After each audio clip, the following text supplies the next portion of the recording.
गजाला ने भीगी हुई पलकों के साथ एक ठंडी आह भरकर कहानी का ये बाकी हिस्सा सुनाया।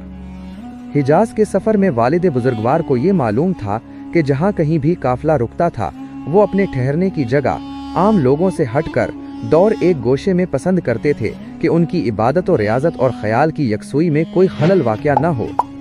एक दिन ऐसा हुआ कि काफिला एक घने जंगल को अबूर कर रहा था।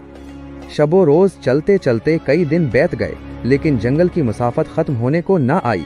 मुसलसल सफर की वजह से काफिला काफी थक चुका था, इसलिए तीसरे दिन शाम के वक्त एक पहाड़ के दामन में रुक गया। रात आधी से ज्यादा ढल चुकी थी। सिवाय चंद चौकीदारों के सारा काफिला गहरी नींद सो रहा था। किनारे के नजदीक वालिद बुजुर्गवार ने अपना खैमा नस्ब कराया था। वो तहज्जुद की नमाज में मसरूफ थे। मैं एक गोशा में लेटी हुई थी कि अचानक घोड़ों की टापों की आवाज मेरे कान में आई।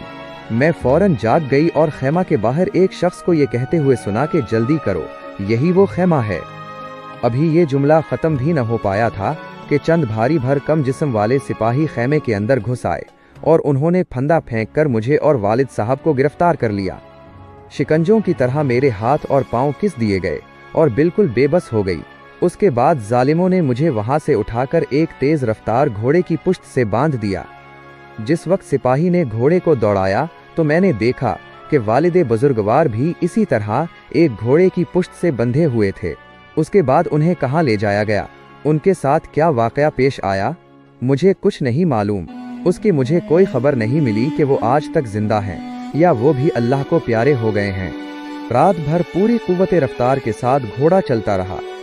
सुबह को जब पू फटी तो मुझे घनी पहाड़ियों के बीच में एक चश्मे के किनारे उतारा गया। मेरे साथ 2 घोड़सवार और भी थे जो दाएं बाएं दोनों तरफ सीने तान कर चल रहे थे।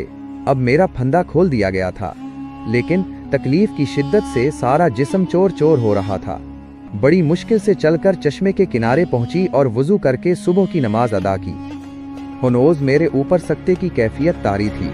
समझ में नहीं आ रहा था कि मेरे साथ क्या वाकया पेश आ गया है। नमाज से फारिग होकर मैं अपना मुंह ढांपते हुए एक किनारे बैठ गई। फरते तहय्युर से मुझसे रोया भी नहीं जा रहा था। एक सिपाही ने मुझ पर तंज करते हुए कहा, उदास क्यों बैठी हो? आज शाम तक तुम समरकंद के बादशाह की मलका बना दी जाओगी। शाही महल में पहुंचकर तुम्हारे दिन पलट आएंगे। ये सुनते ही ऐसा महसूस हुआ जैसे किसी तूफान का बंद टूट गया है। मेरी हिचकियों के सोजो गुदाज से चट्टानों के जिगर में शिगाफ हो गया। एक भयानक अंजाम के खौफ से मैं लर्ज गई। अल्लाह रब्बुल इज़्ज़त और रसूल कौनैन की जनाब में दिल की खामोश फरियाद के सिवा अब मेरे लिए निजात की कोई